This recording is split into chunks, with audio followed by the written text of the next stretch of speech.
Bonjour à toutes et tous. Donc, je suis Samuel Morin et avec Masaka Gaema, je suis co-directeur du programme Trax. Et donc, j'ai le grand plaisir aujourd'hui d'introduire ce nouveau webinaire Trax tel qu'on les tient à peu près tous les mois. En général, à la fin du mois, le vendredi de 11 heures à 12 heures, puis ensuite mis à disposition en replay sur le site de Trax. Et donc, aujourd'hui, on a le plaisir d'accueillir Adlaï Jezekel et David Faranda, tous deux à l'IPSL, qui vont nous proposer un retour sur l'école Arts et Sciences face au changement climatique et à la transition écologique qui s'est tenue aux Ouches, en Haute-Savoie, au mois de mars dernier et à laquelle j'ai eu personnellement le grand plaisir de participer. Voilà, donc je passe la parole à Adlaé et Davidé pour nous présenter cet exposé et on se retrouvera à la fin pour des questions. Voilà, merci beaucoup Adlaé et Davidé. Je vous laisse la parole. Bonjour à toutes et à tous. Donc oui, aujourd'hui, on a le plaisir de vous faire un retour sur l'école Arts et Sciences face au changement climatique et à la transition écologique que nous avons organisé avec David et d'autres personnes fin mars à l'école des Ouches dans les Alpes. La genèse de cette école, c'est que ça fait des années que David et moi, on est intéressés par faire des collaborations Arts et Sciences. Pourquoi? Parce qu'en tant que scientifiques qui travaillons sur le climat, comme beaucoup de nos collègues, on a constaté que c'était difficile de parler de changement climatique, de parler de nos résultats de recherche et de mener aussi à une transition des changements de comportement et faire en sorte que des choses soient faites face au changement climatique. Et on a tous les deux pas mal d'expérience avec de la médiation, mais aussi des discussions avec des amis qui ne sont pas forcément climatologues. Et on se rend compte que peut-être que c'est intéressant de travailler sur la question des imaginaires, d'intégrer dans la médiation des façons sensibles de parler de changement climatique. Et l'un des axes qu'on avait envie d'explorer, c'était les collaborations entre arts et sciences, et donc voir comment est-ce que, par le moyen de création artistique, il y a d'autres façons d'aborder la question du changement climatique, des imaginaires de la transition. Et ça, c'est couplé au fait que on a eu des interactions avec des artistes, parfois un peu par hasard, qui eux aussi sont dans la recherche de mieux comprendre ce qui se passe d'un point de vue scientifique pour pouvoir l'intégrer dans certaines de leurs créations artistiques. Et donc voilà, c'est à cette interface, on pense qu'il y a des choses intéressantes à faire sur le sujet du changement climatique.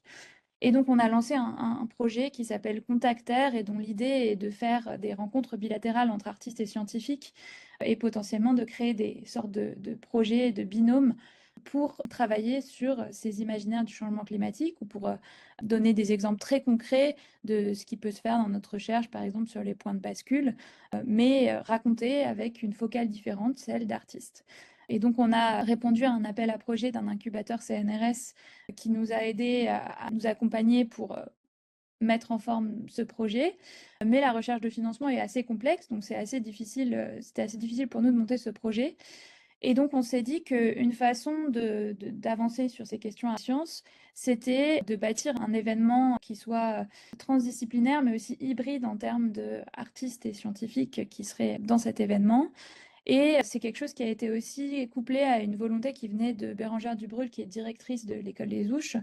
Et donc, c'est un peu la jeunesse de cette école et de cet événement, c'était de se dire, bon, en fait, ça fait plusieurs années qu'on essaye de lancer quelque chose, mais qu'on n'y arrive pas vraiment. Alors peut-être que ce sera plus simple en commençant par un événement qui réunisse des gens qui pensent comme nous que c'est intéressant de faire communiquer ces deux communautés.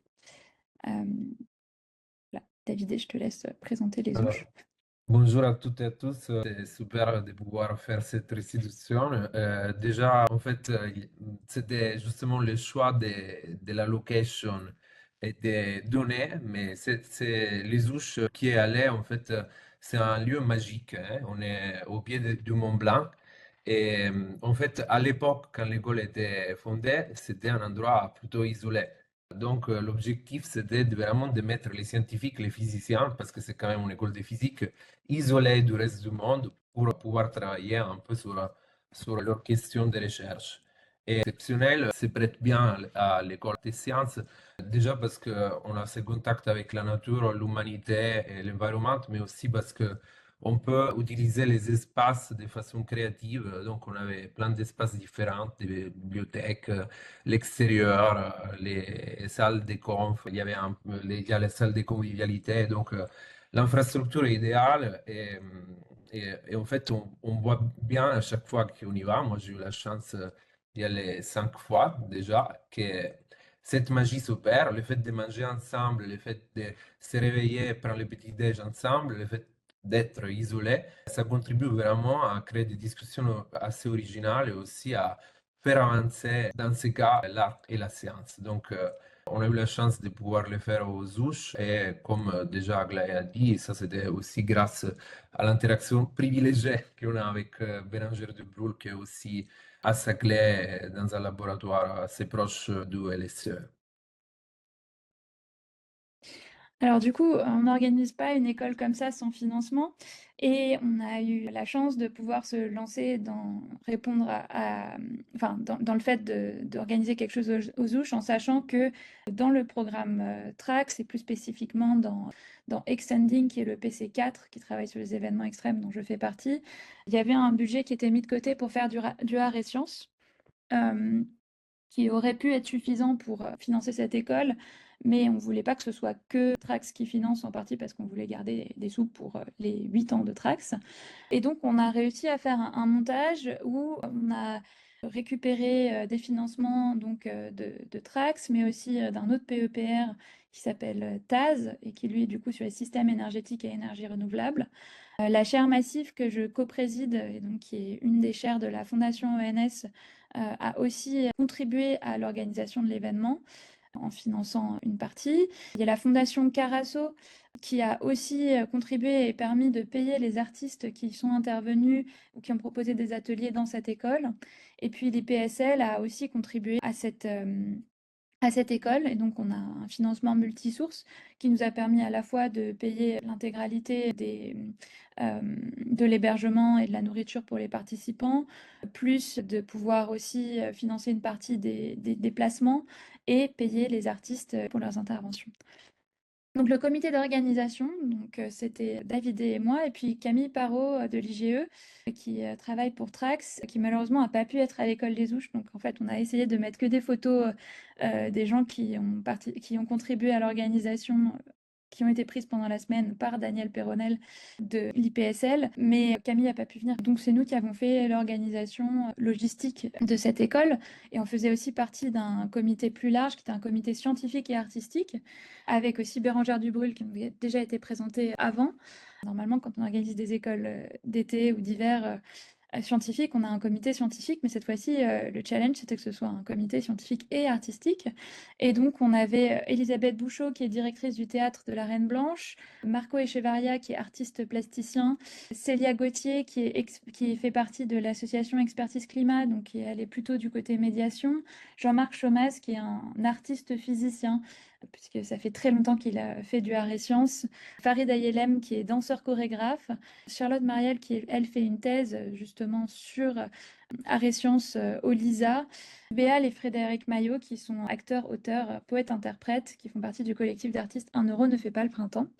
Et donc, comme vous voyez, on avait non seulement un mixte entre artistes et scientifiques, mais on a aussi essayé d'avoir des artistes qui ne se connaissaient pas forcément les uns les autres et qui représentaient différentes formes d'art. Oui, alors les participants, du coup, on a déjà un peu fait un spoiler, c'était assez varié, mais surtout deux grandes catégories, bon, trois, les chercheurs en climatologie, physique du climat, les mathématiques du climat, la philosophie, la sociologie, qui venaient bien évidemment du CNRS, de l'ENS, de l'IPSL, mais aussi d'autres laboratoires un peu partout en France. Ça, on a réussi à avoir une couverture aussi nationale de cet événement. Et les artistes, donc il y avait les théâtres, la musique, les arts plastiques, et il y avait aussi des performances qui ont été faites avec, bien évidemment, l'intervention des scientifiques et en binôme. Et on a eu aussi la chance d'avoir des médiateurs et des médiatrices scientifiques et culturelles qui ont permis d'avoir des stimulants de discussion sur comment on communique tout ça. Et enfin, il y avait aussi des profils hybrides comme des climatologues ou des physiciens qui sont devenus artistes et aussi des artistes qui sont plus engagés dans la vulgarisation scientifique. Du coup, Une autre chose que je voudrais rajouter sur les participants, c'est on avait 70 places et on a eu 45 personnes qui étaient des intervenants ou intervenantes et 25 personnes qui ont répondu à un appel à candidature, donc pour laquelle on a pris moitié artistes, moitié scientifiques, essayé de prendre des personnes un peu plus jeunes. Donc voilà. Ça nous a permis d'ailleurs d'avoir des artistes qu'on connaissait pas du tout qui ont candidaté à cet appel à candidature et donc qui ont permis d'enrichir aussi le panel d'artistes qui ont participé à cette école. Donc le programme, on l'a construit en se disant qu'on voulait que ce soit un programme avec à la fois des moments d'apprentissage un peu formels, donc ça a été des conférences multidisciplinaires avec un programme qui allait des conférences très scientifiques sur le climat à des conférences plus artistiques. C'est Davidé qui va vous donner plus les détails sur ce programme. Des tables rondes qui ont permis d'avoir plus de discussions entre participants. Et puis, tous les après-midi, on avait des ateliers créatifs, donc organisés par des artistes, et auxquels tout le monde participait. Vous allez voir plus tard dans cette présentation les résultats de ces ateliers. Il y a aussi eu un spectacle qui a été proposé par Laurence Druon, qui s'appelle Des glaciers en vacances. On a eu une restitution des différents ateliers, puis des moments impromptus qui ont été proposés par certains des participants, comme un moment de danse, un moment safari. Euh, on a eu aussi un moment de discussion sur l'engagement des scientifiques. Voilà, donc je laisse David rentrer plus dans le détail de ce qu'il y avait dans ce programme maintenant. Alors déjà, je peux commencer par dire qu'on a eu beaucoup de chance parce qu'on a lancé des invitations et presque tout le monde nous a répondu tout de suite avec beaucoup d'enthousiasme. Du coup, on a eu vraiment un groupe d'intervenantes et d'intervenants qui sont absolument géniaux. Et donc, disons, la première matinée, on a posé les bases du changement climatique et de l'atténuation avec Christophe Cassou et Céline Guivarch. Après, il y a eu Hélène Guillemot qui a donné des éléments d'histoire du climat et du changement climatique. Bruno Locatelli nous a éclairé sur les écosystèmes et les changements climatiques. On a parlé de transition énergétique avec Daniel Souchet. Et on a aussi parlé avec des arts et des sciences face au changement climatique et de voir déjà quelles étaient les positions engagées avec Sébastien Dutreuil. Les jeux de transition aimaient dire vrai et faire semblant au capitalocène, donc un concept de capitalocène avec Megan Cassidy. Après, on a eu Valérie Ziodo avec l'imaginaire populaire et comment construire une société compatible pour où le peuple se retrouve.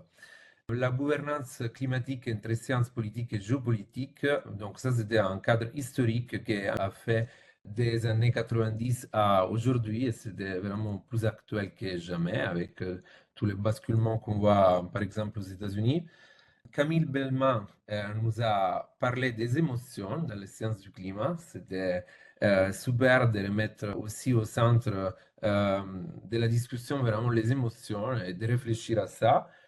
Karine Zeburowski et Sarah Frumentarius ont discuté les enjeux en matière de scénarios des séries. Et enfin, on a eu une résidence à laboratoire, donc les témoignages de Heiko Buchholz, Yves Béal et Frédéric Maillot. Donc voilà, on est parti des bases du changement climatique pour aller de plus en plus vers des arguments qui sont un peu transverses à ça, avec dans le final déjà quelques éléments plus artistiques, mais vus par des scientifiques ou encore par des gens qui sont habitués à faire ce genre d'intervention et de discussion et aussi de recherche à la frontière entre les sciences. Alors, les tables rondes, 5 tables rondes. La première, c'était sur les changements climatiques dans les Alpes. On a pensé que c'était bien d'avoir ce moment de réflexion puisque on se trouve carrément dans la vallée du Mont Blanc et dans ces lieux qui vivent les changements climatiques de façon plus rapide que beaucoup d'autres lieux sur Terre. Donc, je ne vais pas lister tous les intervenants ici parce que sinon on ne va pas finir. Après, on a eu une deuxième table ronde sur les changements climatiques et les secteurs d'activité. Ça, c'était vraiment pour réfléchir sur quels sont après les impacts du changement climatique sur la vie économique, la vie quotidienne et les autres secteurs. Et, et donc, ça nous a permis de faire les liens, encore une fois, avec la société, cette fois-ci de façon plus générale. Et juste un tout Oui. petit, je me rends compte là que j'ai oublié sur les slides un des intervenants qui était Bertrand Delignon de la Massif, qui permettait d'avoir un côté plus assurance, avec Agnès qui parlait de l'eau, Stéphane qui parlait plutôt de transition énergétique et Jean-Marc qui parlait plutôt d'agriculture. Je te Oui, on laisse a reprendre. essayé de découvrir un peu tous les secteurs d'activité, même si c'est pas évident. Après, on a eu les représentations du changement climatique dans l'art, euh, avec des artistes ici qui nous ont aidés à animer cette table ronde. Que peut l'art face au changement climatique? Donc, vous voyez que dans la semaine, on partait des choses, des faits qu'on sait, même dans les tables rondes ou sur des débats qu'on a, mais après, on essaie toujours de se projeter aussi vers les aspects plus artistiques. Et enfin, on a eu aussi, puisqu'on avait des médiateurs et des médiatrices, on a aussi invité des journalistes et des collègues de l'Office for Climate Education. On a eu Valérie Martin de l'ADEME, donc ça, je dis le nom quand même parce que c'est celle que j'ai organisée, pardon, petit biais. Et donc ça, c'était vraiment comment parler du changement climatique, des expériences de terrain assez variées. Et voilà, je pense que c'était vraiment super. C'était des moments d'échange où il y avait beaucoup d'interaction aussi avec les groupes qui étaient là. Donc, c'était pas juste la table ronde, mais vraiment, il y a eu des échanges et des retours qui ont été assez riches. Les ateliers créatifs. Donc, on a eu l'atelier d'écriture théâtrale avec Elisabeth Bouchot, l'atelier de tissage végétal et quipu avec Giulia Cottan et Marco Echeverria, l'atelier créé pour faire exister l'art pour donner corps au lointain, créer ensemble des possibles positifs avec Sarah Brand et Mathilde Delsart, un atelier de pratique théâtrale avec Benoît Kutlovici, un atelier de création sonore avec Juliette Marielle, l'atelier de dissolution de monde flottante ou l'atelier d'éphémère avec Jean-Marc Chomaz, l'atelier respiration, méditation, dessin et les carottes d'émotion. Aglaé après vous montrera ce qu'on a produit avec ces ateliers, avec Arax Sakian, l'atelier d'écriture créative avec Sarah Formentarius, un autre atelier d'écriture créative avec Karine, et ça c'est toujours compliqué pour moi, Zeskowski, l'atelier de danse verticale avec Farid ILM, l'atelier reverse avec Laurence Drouin, et enfin l'atelier comptoir coopératif de poétisation de transition avec Frédéric Maillot et Yves Béal. Donc vous voyez qu'on a essayé d'avoir un peu tous les arts, au moins tout ce qu'on pouvait avoir dans une semaine avec des arts plastiques, les théâtres, la musique, la danse et la poésie et aussi d'autres choses. Mais on a essayé vraiment de distribuer sur les musées, les différents musées artistiques et de les avoir dans notre programme. Alors du coup, je vais vous montrer quelques-unes de ces créations artistiques. Donc l'atelier tissage végétal et Kipus, c'est un atelier qui était organisé par donc, du coup, deux artistes plasticiens, Marco Echevarria et Julia Cotin. Et les Kipus, si vous ne savez pas ce que c'est, ce sont des cordelettes avec des nœuds qui étaient utilisés par les Incas comme des systèmes de communication. Donc si vous voulez aller regarder sur Internet à quoi ça ressemble, vous pouvez. Et donc, il y avait cette idée d'utiliser ce qui était présent sur place et de faire du sort de tissage végétal et de aussi, pour certains, intégrer cette dimension du code à travers une structure comme une cordelette. Donc ici, vous pouvez voir les créations qui ont été faites pendant cette semaine dans cet atelier, qui était un atelier qui a duré toute la semaine. Vous pouvez voir donc à gauche, c'est une création qui montre les différents scénarios de changement climatique. Vous pouvez voir à droite une sorte d'attrape-rêve, mais qui permet aussi de faire un espèce de filtre sur à quoi pourrait ressembler la montagne dans le futur. Vous avez une création artistique à gauche sur laquelle les artistes s'étaient plus laissés tester avec les structures qui étaient sur place. Vous en avez une avec le cycle de l'eau à droite. Je ne vais pas entrer dans tous les détails, hein, mais vous aurez les slides à la fin si vous avez envie d'un peu plus regarder en détail ces créations. Vous avez les À gauche, les stripes de la biodiversité. Je ne sais pas si vous connaissez tous, c'est les climate stripes, mais là, l'idée, c'est de voir l'évolution de la biodiversité. Alors, c'est pas très gai, mais entre le passé et le futur. À droite, vous avez les différentes composantes du risque, avec un triptyque qui représente la vulnérabilité, l'exposition et l'aléa. Vous avez ici le Climpus, donc vous avez les fameuses Climate Stripes.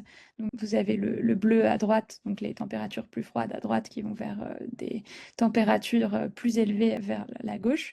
Et en fait, il y a des petits nœuds dans ces cordelettes qui représentent les événements extrêmes. Et puis à droite, vous avez aussi quelque chose qui s'appelle l'ADN de l'océan, avec plein de références à ce qu'il y a dans l'océan. Et puis là, vous avez aussi une installation par Heiko Buchholz qui aime bien mettre des petits bonhommes comme ça, qui représentent un petit peu nous aux Ouches en train de regarder l'immensité de la montagne et de se poser des questions sur comment parler de changement climatique.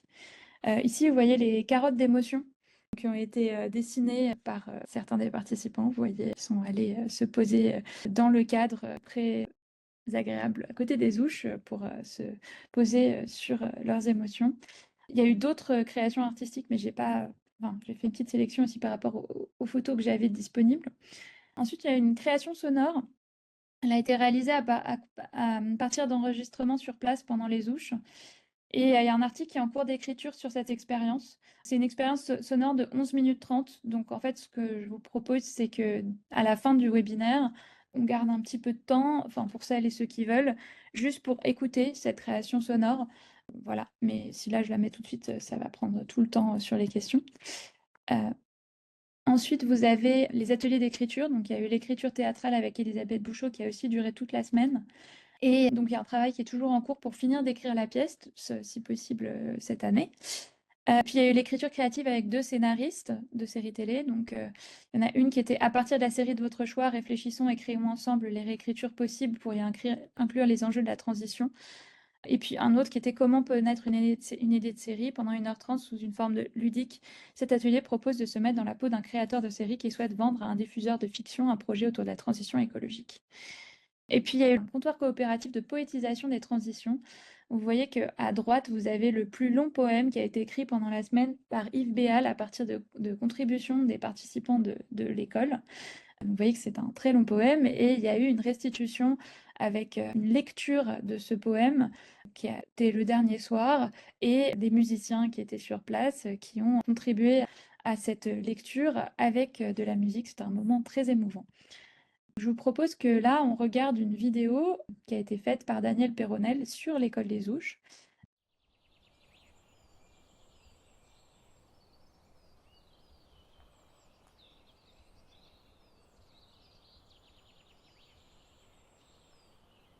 Les arts et les sciences n'ont pas l'habitude de parler entre eux. Enfin, en tout cas, pendant un long moment, c'était deux choses très distinctes.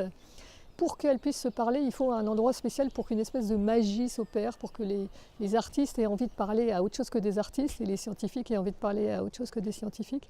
Et donc les Ouches, c'est vraiment l'endroit adapté pour ça, parce que la configuration des lieux, le fait qu'on vive ensemble pendant une semaine sans que les gens soient tentés de partir à droite, à gauche, c'était l'endroit où on était sûr que des conversations impromptues, des nouveaux échanges, des nouveaux liens allaient se produire. Et donc on s'est dit que puisque la raison seule n'était pas possible, il fallait faire appel à autre chose, à l'inconscient, à la sensibilité des gens, et donc mêler art et science sur ces problèmes d'écologie, dans ce lieu emblématique, avec la magie qui s'opère. C'était le bon moment, le bon lieu, et donc on l'a fait.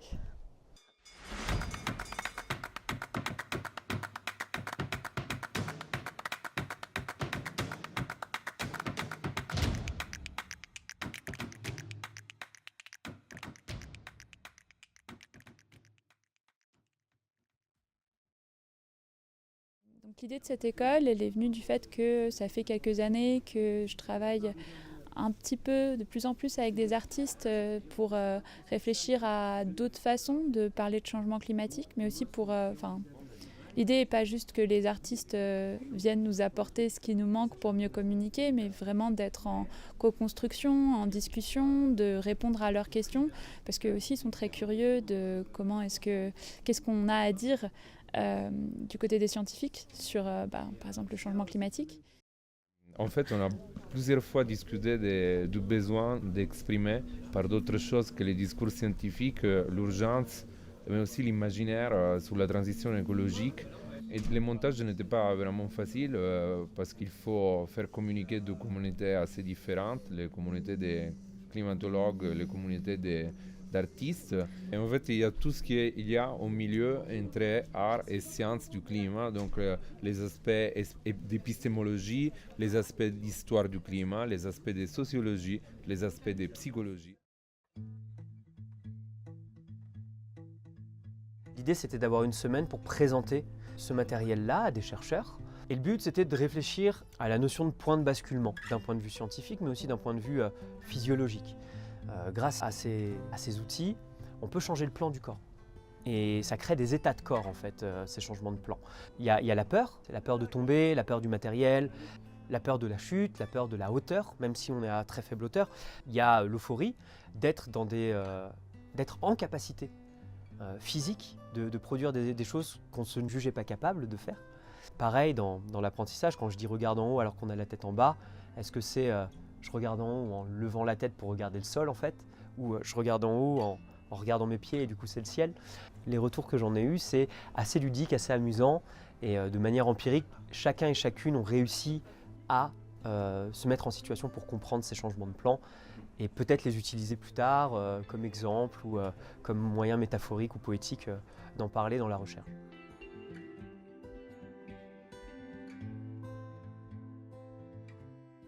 J'ai trouvé la démarche très intéressante dans la mesure où en tant que scientifique, on est habitué à parler avec des mots et on transmet des concepts ou des idées.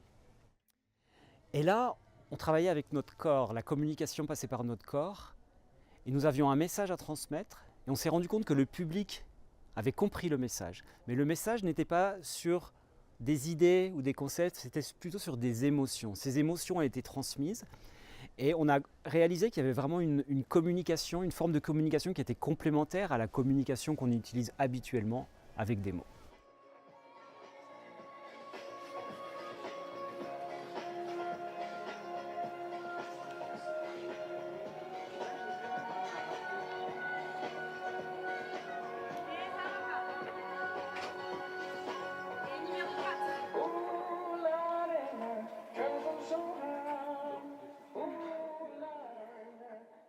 Là, on est dans un dialogue interdisciplinaire, on vit la pensée complexe, on vit une vision holistique entre nous. Chacun a finalement un domaine d'expertise et on crée finalement des synergies, des fertilisations croisées, comme on dit en permaculture. Et forcément, en plus, dans ce cadre qui est quand même un peu méditatif, où il y a quand même possibilité de faire silence. Parce que finalement, c'est ça l'invitation, au-delà du blabla et du mental, etc. On en parlait d'ailleurs dans certaines des conférences, l'idée c'est aussi d'apprendre à ralentir, tout en étant dans une forme de réflexion collective et d'intelligence collective sur le monde.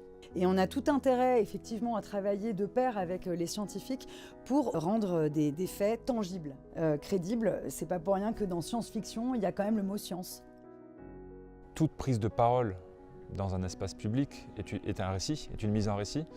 Et on a souvent tendance, en tant que scientifique, à se concentrer sur la description qu'on espère et qu'on vise à être la plus factuelle et objective possible. Et ça doit guider toujours notre façon de travailler, puisque ça fait partie des fondements de l'éthique scientifique que de s'appuyer sur des faits les plus précis, les plus documentés possibles. Mais on constate aussi que on peut, dans certains cas, faire un petit peu varier l'expression que l'on a de ces éléments scientifiques. Et il y a plusieurs façons de les mettre en récit, il y a plusieurs façons de les partager, qui peuvent toucher différemment les personnes qui les reçoivent et qui peuvent, de ce fait, mettre en mouvement les individus, les collectifs, pour incorporer cette information climatique dans des décisions individuelles, collectives, de trajectoire. Et ça passe aussi par un dialogue pour justement construire cette information de façon la plus efficace possible. Et là, ce que je trouve extraordinaire, c'est tous les échanges qu'on a entre artistes et scientifiques.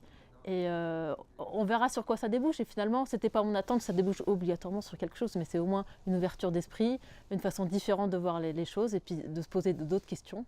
Je serais hyper contente que ça débouche sur des choses artistiques dans le futur, dans les années prochaines.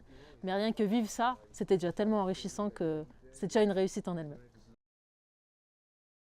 Je suis venue ici pour animer un atelier d'écriture, plus fictionnel, donc lié à la série télé, et aussi co-présenter un peu une discussion autour du métier de scénariste et de la manière dont nous, scénaristes, on peut inclure les enjeux environnementaux dans nos récits, tout en sachant que c'est de la fiction populaire, donc avec aussi ses propres contraintes. Cette école d'hiver de printemps, c'est l'occasion de rencontrer justement des scientifiques d'autres artistes et d'être aussi dans du concret, des exemples, de se figurer un peu plus que ça peut être à la fois leur questionnement mais leur quotidien. Nos imaginaires, ils sont juste incroyables. Simplement, il faut les cultiver en permanence comme un jardin. En gros, un atelier d'écriture, c'est la cristallisation sur un temps court des différentes opérations que fait un écrivain quand il écrit. Et moi, mon engagement en tant qu'écrivain, poète, c'est d'utiliser tout, sans exception, pour le transformer en ce plus long poème de la semaine, qui a comme objectif de rendre compte de l'état d'esprit, de l'état d'âme de ce qui se passe. Voilà. Bien sûr, de tisser tout ça, parce que le tissage, pour moi, il est important, c'est l'étymologie du mot texte. Texte, ça vient de l'ancien français tistre, qui voulait dire tisser ou tissu. Et si on remonte jusqu'au latin, texte, ça se disait texla, qui est devenu tela et qui a donné une toile. Faire un texte, c'est tisser une toile. Devine. Devine. Devine ce qui nous donnera espoir. Quand notre cœur balance entre la pomme et la poire, entre l'ours et le tamanoir, il ne neige plus que des énigmes ou des problèmes. Il pleut extrême. C'est formidable de se rencontrer, de mélanger des scientifiques, des artistes, et même ça pourrait aller au-delà. Donc pour finir, on a un peu de temps pour des questions. Cette école, pour moi, c'est vraiment une grande réussite. Là, il n'y a pas tous les répondants au sondage qu'on a fait passer de satisfaction, mais globalement, un nombre très grand de gens qui étaient contents de cette école des Ouches. Et puis, il y en a aussi beaucoup qui envisagent une collaboration entre artistes et scientifiques au cours des prochains mois, sachant qu'il y a déjà aussi ce travail sur la pièce de théâtre qui, de toute façon, est amené à continuer, que la création sonore, il y a un travail d'écrire un article dessus. Il y a des partenariats entre participants qui se sont montés, notamment le montage d'un comité scientifique pour le collectif de scénaristes fiction télé Nouvelle Séquence, l'intervention d'artistes à l'AG d'expertise climat, donc des ateliers qui vont avoir lieu lors de l'AG qui sera en juin. Une conférence sur le changement climatique et la météo au théâtre Les Reines Blanches par Karine Durand qui donc, a été là. Il y a aussi un jeune scientifique qui a été invité à une biennale d'art. Et enfin, je pourrais continuer à faire cette liste, mais c'est juste pour vous dire que déjà d'un point de vue entre participants, il y a des choses qui se sont créées.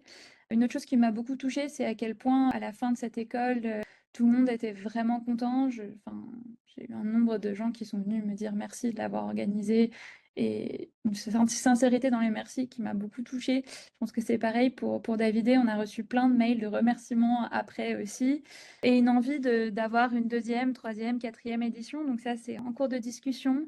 Aussi une envie d'avoir un réseau Arts et Sciences pour les questions d'environnement, pour que ce soit plus facile pour des scientifiques qui sont intéressés par ces démarches et qui, par exemple, aimeraient les intégrer dans leur projet de recherche, de trouver les bons artistes avec qui collaborer, et aussi plus facile pour des artistes qui aimeraient avoir des contacts avec le monde scientifique, mais qui sont intimidés par ce monde scientifique, qui ne savent pas à quelle porte toquer, savoir quels sont les scientifiques qui sont intéressés par ça et sur quoi ils travaillent. Et puis peut-être aussi d'avoir une plateforme pour partager les initiatives. Depuis que j'ai organisé cette école, il y a énormément de gens qui m'ont dit « Ah, tu connais ça? Il y a ça en sciences à cet endroit, cet endroit, cet endroit. » J'ai l'impression qu'en France, il se passe beaucoup de choses, mais que c'est pas forcément évident de savoir tout ce qui se passe. Donc ce serait bien si on pouvait utiliser ce groupe de gens qui ont visiblement envie de continuer à travailler ensemble pour solidifier ça, ce niveau de réseau, ce réseau entre artistes et scientifiques. Je ne sais pas si Davidé, tu veux rajouter un mot en conclusion? Je pense que tu as tout dit. Je veux juste dire que pour moi aussi, c'était peut-être une des plus belles semaines de ma vie. Vraiment l'impression d'être utile, de construire, de se mettre en relation, à l'écoute. Donc, j'étais très content de la co-organiser avec toi, Aglaé. Oui, moi aussi, j'étais très contente de la co-organiser avec toi, Davidé. Et j'aimerais rajouter aussi que dans le cadre de l'école, il y a eu plusieurs fois, on a parlé du contexte politique, du besoin d'alliance, du besoin d'être ensemble, de construire ensemble et de construire du positif et pas uniquement d'être dans la résistance à ce qui se passe et ce qui nous tombe dessus de l'extérieur, qui sont des attaques du monde scientifique, mais aussi du monde artistique. Et donc, du coup, ces alliances, je pense qu'elles sont d'autant plus importantes dans ce contexte-là. Et ça a été rappelé plusieurs fois. Je vais laisser du temps pour les questions. Et je vous avais dit sur la création sonore qu'on pourrait l'écouter ensemble, mais déjà, le temps passe. Mais on verra pour pouvoir la rendre disponible en ligne pour ceux qui auraient envie de l'écouter. Voilà. Et du coup, maintenant, je vous laisse poser les questions. Merci beaucoup, Davidé. C'est émouvant aussi de retrouver les souvenirs de cette semaine par le film qu'a fait Daniel. Merci beaucoup. On a déjà une question d'Olivier Talagrand. Bon, merci bien, c'était très intéressant, merci beaucoup. Tu as parlé, Aglaé, des conséquences et tu as parlé de coopération qui se sont établies. Je voudrais vous demander si vous, en tant que scientifique, Davidé ou Aglaé ou d'autres, en quoi cette rencontre a changé votre manière, soit de votre travail scientifique, soit de la manière dont vous en parlez à d'autres. Enfin, en gros, est-ce qu'il y a des conséquences? Quelles sont pour vous, scientifiques, les conséquences? Bon, peut-être coopération avec, par exemple, un projet de théâtre, des choses comme ça, mais est-ce que vous pouvez parler d'autre chose? Est-ce que vous pouvez pas parler d'autre chose en termes de conséquences sur votre activité? Alors, moi, je dirais qu'une conséquence pour moi, ça a été de m'insuffler beaucoup d'espoir et de motivation de travail, on va dire, par rapport à ce qui était juste avant, qui pour moi était un gros investissement dans Stand Up for Science, qui m'a donné un autre type d'espoir. Mais donc j'aurais tendance à dire que ça me donne envie d'être plus positive et sur mon travail de scientifique. Depuis l'élection de Trump, j'ai un bout de mon travail scientifique qui est de faire de la réflexivité par rapport à nos sciences, d'être aussi critique de leurs limites et de leurs effets sur la société, que j'arrivais pas du tout à reprendre parce que c'est très difficile d'être critique d'institutions qui sont par ailleurs très attaquées très vivement par d'autres forces politiques. Et que avoir fait cette école, ça m'a redonné la capacité à refaire en partie ce travail et à y voir de l'utilité. Et donc, ouais, sur cette partie-là de mon travail que je n'arrivais plus à toucher parce que je ne savais pas comment me positionner, ça m'a permis de me redire, en fait, si, c'est important de continuer à travailler sur comment faire de nos sciences des sciences plus justes, qui ne laissent pas de côté certaines parties de la population mondiale. Et ça, c'est quelque chose qui pour moi s'était fermé et que j'ai réussi à rouvrir grâce à tout ce qui était positif dans cette école. David, je te laisse donner ton propre point de vue. Non, mais je pense que je te rejoins, mais je dirais plutôt que ça n'a pas forcément changé la façon de travailler, mais ça nous a permis de nous exprimer. euh, donc, de faire passer nos messages par des ateliers, par des choses plus manuelles, par des projets qui sont en cours. Donc, moi, je dirais plutôt que ça n'a pas forcément tout de suite changé quelque chose, mais ça nous a permis déjà de l'exprimer. Et ça, c'est très important parce que parfois on avance, mais on ne sait pas qu'est-ce qu'on veut exprimer. Et là, c'était très clair. Donc, ça m'a fait énormément de bien aussi. Ouais. Merci bien. Merci.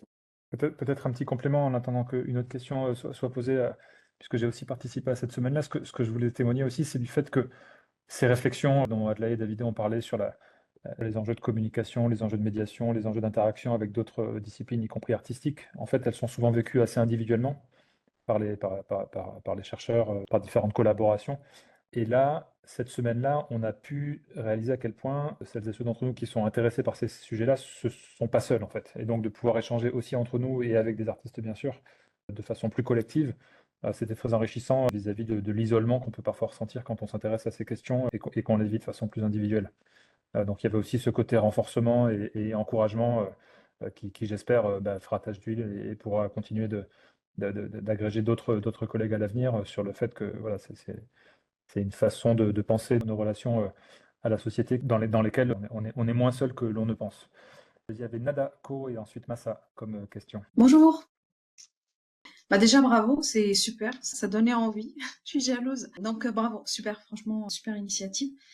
Pour capitaliser sur ce que vous avez fait et aussi parce que dans nos institutions, on mène depuis des années des actions art et sciences, est-ce que c'est envisagé, par exemple, de faire un site qui recenserait l'ensemble des actions art et sciences autour de la transition, autour du changement climatique, justement pour avoir les contacts, d'autres exemples, pour capitaliser sur ce qui a déjà Bah, été fait.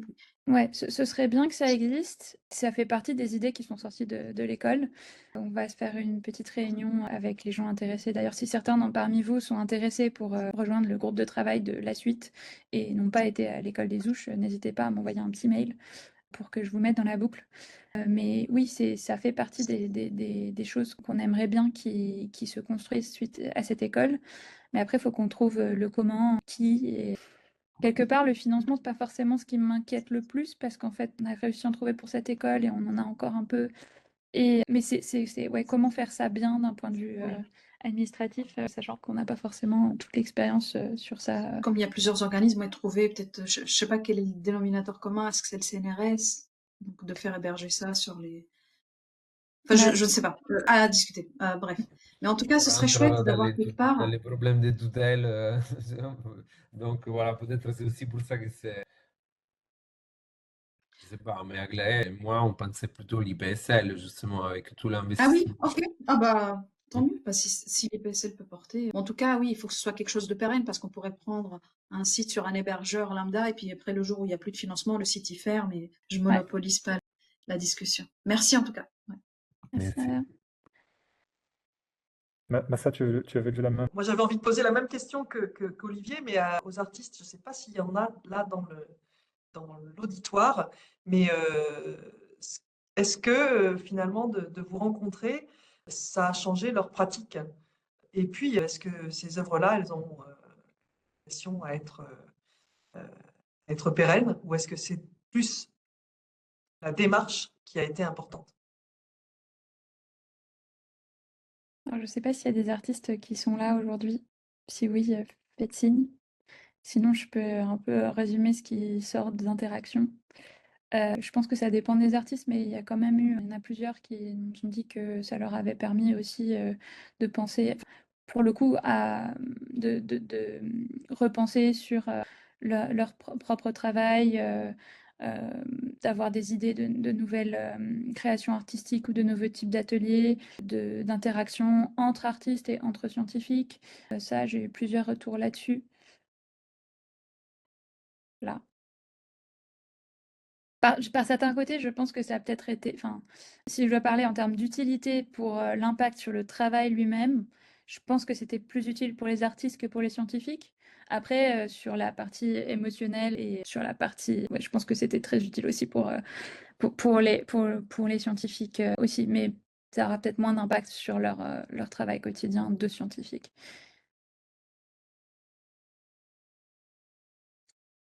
Donc, je vais passer la parole à Luminata Danaïla.